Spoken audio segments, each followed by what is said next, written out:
I hope you read that disclaimer. It's very important. You're not going to hold us accountable, but take that. Hopefully so. Daryl, myself, and Darren. But we do our very best to keep you posted and basically what we like on the day. All right, here's social media, guys, for you. If you have a look at your Twitter account or our Twitter account, please join us at Waiter to Win. WhatsApp, there's the number on the screen at the moment. You send your name and your email address to our WhatsApp number, and we'll keep you posted as often as we can. Right, Daryl Marie and Darren Burrows, we've got the A-team there with me today, this morning. We're doing this on Wednesday, just by the way, and we'll have a conversation and see where we can get to in terms of the first leg of the bipod. I'll start with Darren Burrows, of course. Morning, Darren. 7-2 the field. Get your take on what you like in the first. Clyde, I don't like the look of the race at all. You got horses like Impersonation that's improving with each run. Keegan DeMello gets the ride, stable in form, but that form line hasn't quite stood up yet. So I am a bit concerned. 3 Strands also ran a good second last time out. I'm not too sure how strong that form is either. And then all the way from the USA, stayed on well to run second last time out. It's a wide open race. Let's just hope we can survive the bipods. Okay, well, it's a case of just surviving the bipod. You agree with that?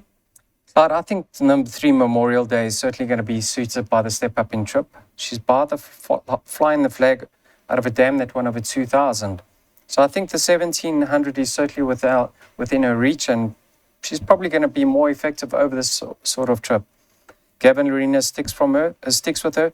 I think they're going to push forward and hold that draw, Clyde. She's drawn in 2. They don't want to give away that. So she's going to be my top pick. I think I found some value in number 7, Kit Kat Katie. Have a look who she ran behind last time out. Bowl first. Yeah. That was that odds on Jan Jansa. Actually, a Colt or Gelding. Yeah, that was in open company. Clyde, if you watch this replay, she challenged Bowl first at the 600. She went too soon. I think with a more patient ride, she'll be thereabouts. I don't believe she should be as big as what she is in the current market. What price is she? 33 to 1, I think. So you can't even go all the way down to the bottom, yeah. Okay. Yeah, 25s. Clyde, 4 to 1 a place. From what I saw in her later start, if she's just given a more patient ride, she'll be right there, because this isn't a strong lineup whatsoever. You think Dennis watches the show? He would have learned from his own mistake, trust me. Then 3 Strands. All her siblings have sprinted. If she does get the extra, I respect her, but that form line hasn't stood up. 3 from 3, all unplaced. So in order, 3 from 7. Okay. Well, let's put the bipod. You've heard what the guys like. Race number 1 does sound fairly competitive, as you've heard. And here's the plan. What we're going to do. Remember, you need to get on before 12:15. 3, 7, 13, 16 from Daryl. So it's an open one. By 1 and 2. By 1, 2, 4, 8. By 1 and 9. By 3 and 11. And then we're bankering number 4 at the back of our bipod, who is Rose for Trippy. It's a 128 Rand pot.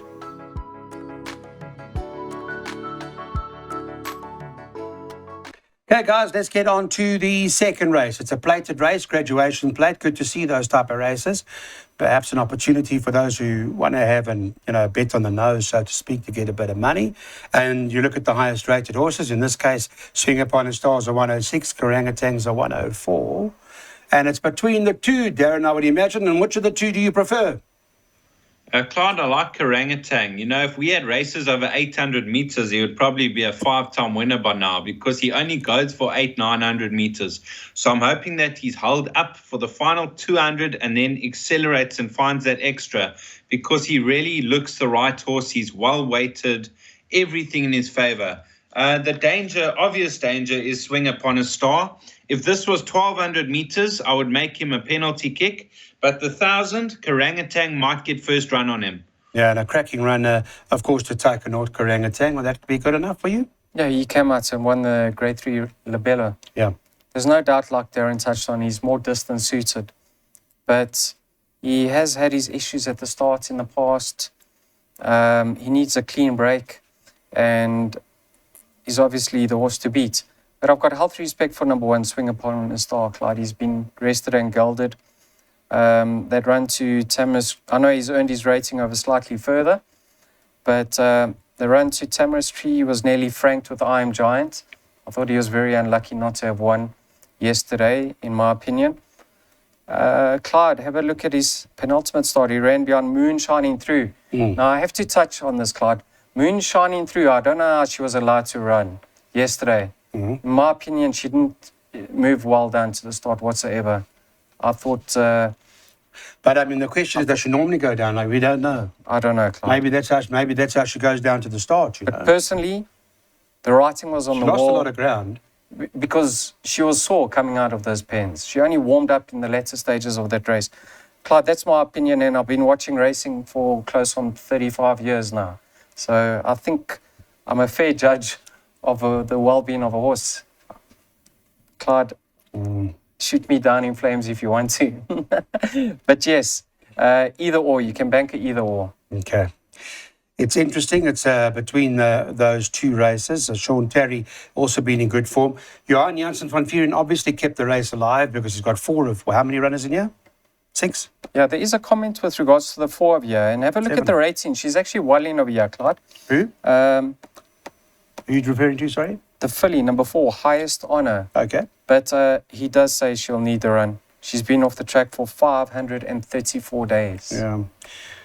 Okay, but if not for Johan, the race doesn't stand up. Let's have a look at the place accumulator now. This is what the plan is. From Daryl's perspective, he's bankering number 1, Swing Upon a Star, ahead of 1, 2, 4, 8, then 1 and 9, then 3 and 11, then banker the 4, then 5, 7, 8, 9, and then right at the back of this place accumulator, he is bankering number 3, Pinchhead.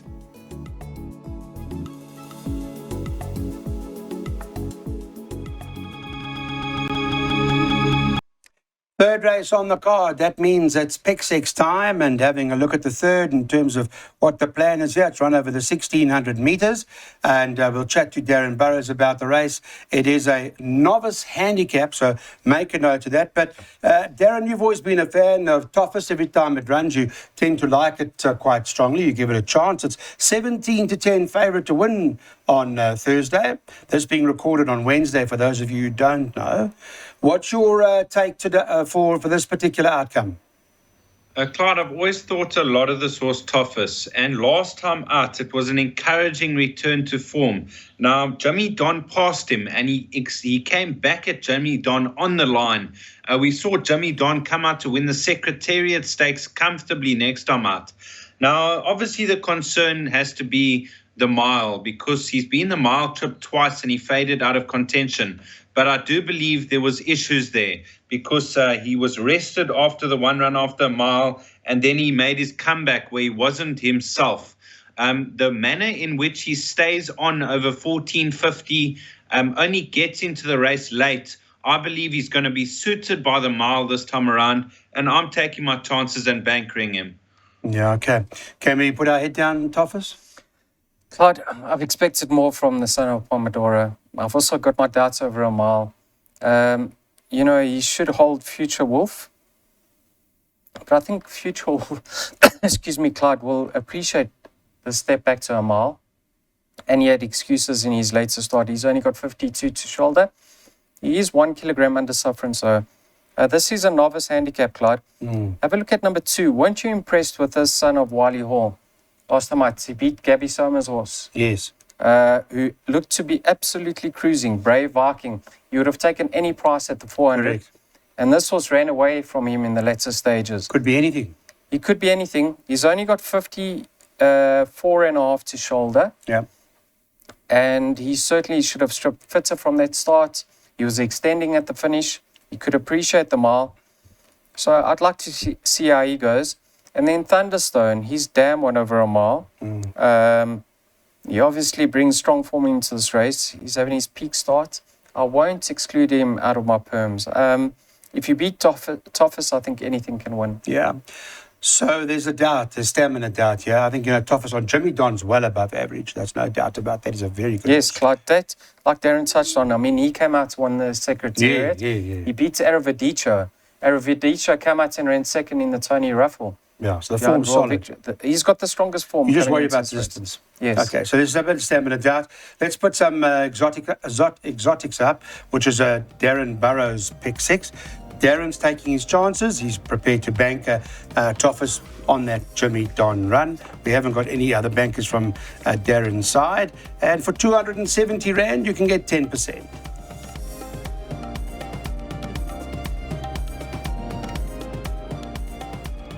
Let's get on to the next race now. Chat about the 4th race on the card, this Vaal Classic meeting.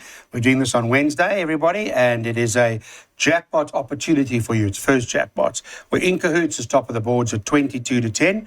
Admiralty Arch, second choice at 7-2. It's number 2, so In Cahoots is number 1. Number 2 is Admiralty Arch. And number 3, Burmese Tiara, is 7-2. Go to Darren Burrows in Cape Town. He's on the line with us. Chat about the race. Looks competitive, Darren. Competitive, Clyde. You know, last time out In Cahoots won, we landed that treble, that pick 3 in the last 3 races, and he really was handicapped to win. The only concern is he's gone up, 7 points from that last win. He's a 7-year-old and he's never won over a mile. So it is a concern. Dangers. Admiralty Arch also never been effective over a mile. Others to consider: Burmese Tiara, good second to Trump My Queen. I think the drop in trip's going to suit her. I would include a horse like Gimme the Flame up in trip. There's stamina doubts for numbers 1, 2, and 4, and they are part of my first 4 selections. So it could be tricky. It'd be tricky. It's a classified, so there are conditions that are applicable here. Have you picked up anything on that basis? Yes, Gilda Grey. Is she still a filly or is she a mare, Clyde? Well, No, she's still a 4-year-old filly. she's a she. Excuse me. Have a look at the weights, Clyde. Last time out, she ran behind In Cahoots. I know she was beaten a long way, 7 lengths, but she's 8.5 kilograms better off at the weights. She needs to go handy, this filly, because she's only got 49.5 to shoulder. What's the purpose of sitting at the back of the field with 49.5 on your back? So from a neat draw, if she pushes forward, I can see her potentially reversing the form with In Cahoots, especially over a mile. But you know, In Cahoots, since he's been fitted with the blinkers, he's a different proposition. He's certainly in good form. I wouldn't take note of his penalty last time because he absolutely bolted up. I know it's going to make things a little bit more tougher, but you have to be impressed in the manner in which he turned it on. Okay. What do you say, Clark? I think it's I think definitely got a chance. So I'm very worried about the race. I think it's competitive. It's tough. I'm not sure.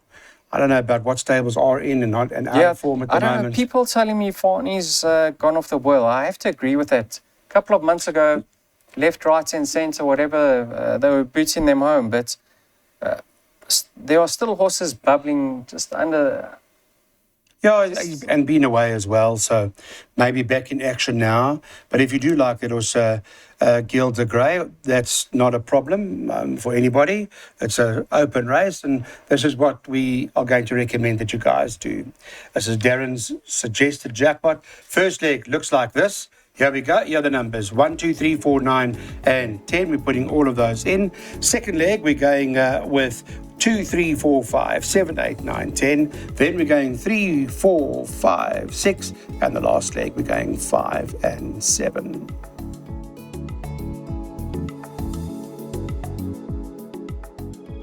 Now we go the marathon of 2,400 meters, and here the Aussie dynasty come to form, hopefully, with Sangamanga Kumalo on 33-10 about White Fang, and joins with Arlington Action, Tyron Zaki. Here's a horse that's got all the guts and glory that you need. On the screen right now, please take down that information. We'd love to interact with you on the online platforms at any given time. So, Darren, is it White Fang? Is it Admiralty Arch flying first class? We saw a cracking run just yesterday. We're recording this Wednesday. Got close up, was third, wasn't beaten far, travelled well. We won't know if it's going to run or not, but because we're recording this Wednesday. But you never know. The stable's well.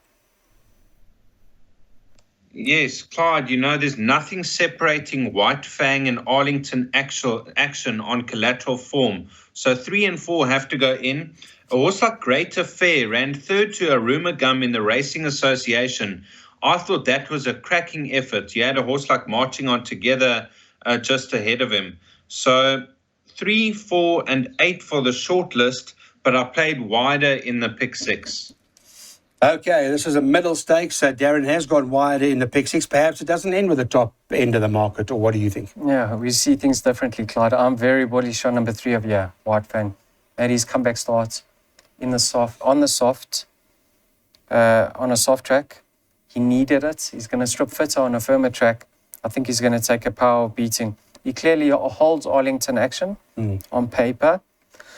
Excuse me, Clyde. A horse that I want to touch on for exactors and swingers, and he's got no chance at the weights, is number 11, Monsieur Cheval. You have to be impressed with his latest victory. It was his first run after a few months off the track, and he met a lot of interference on that occasion, Clyde. I'm very surprised that he managed to pick himself up thereafter and get up in the latter stages. He's only got 50 kilograms to shoulder, and he's better than he's currently rated. So if White Fang fluffs his lines, I think the 11 will be there to pick it up. What's happened to Mark Khan? Where's Mark Khan?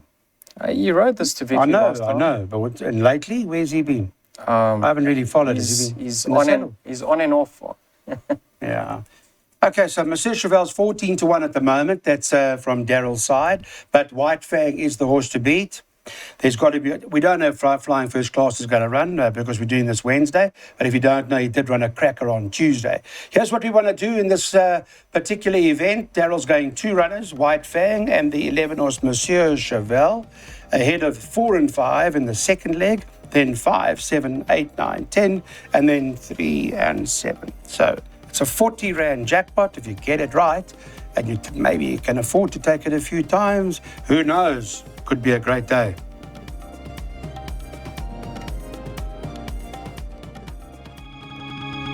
Race number 6 on the card over 1,000 metres. Rose for Trippy is the one to beat, priced up at 2 to 1 favourite. Little Miss Moneybags 3 to 1. I've been impressed with that horse, Darren. I think decent sort, got lots more to come, but I do understand Rose for Trippy's no slouch here. Well, Little Miss Moneybags, I'm surprised they're dropping her in trip because over the 1160, she was tucked in off the pace and she came with an electrifying run down the outside to win going away. So over 1,000 meters, I'm leaning towards Rose for Trippy. Now, in a penultimate start with the blinkers fitted, she was very unlucky. And last time out, she was a runaway winner by 3 lengths. I think she can follow up. So I'm going Rose for Trippy over Little Miss Moneybags, and then Big Eyed Girl and Insatiable for minor money. Okay. Darryl, your side, is it those two or is there more? I'm tipping them 4 from 5 in the exact same order as what Darren is, Clark. They have met in the past on the wings of Narkrun.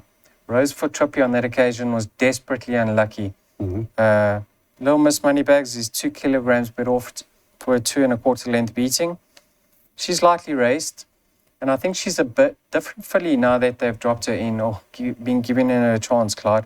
She finished the race off extremely well in her later start. I don't think she can reverse the form with Rose for Trippy. I was very impressed with Rose for Trippy's latest win. And the blinkers have done the trick. Do you think the distance is basically is that the main factor? Yeah, I think Rose for Trippy is going to be on a bicycle early. And Ryan's no doubt going to look for cover once again because she... In her later start, she showed that she's more than capable when given a chance early. So with Rose getting first run over 1,000 meters, I think I'm favouring her. It's interesting they're both drawn down the inside 1 and 2, huh? Yeah, so I'm sure Ryan will hope that Simonka keeps a straight course so that she can just slot in behind. All right, well, let's see how that all maps out. This is what we recommend you do in this event. Here's our selections for you. And we're going Rose for Trippy. Both Darren and Darryl are on the same page.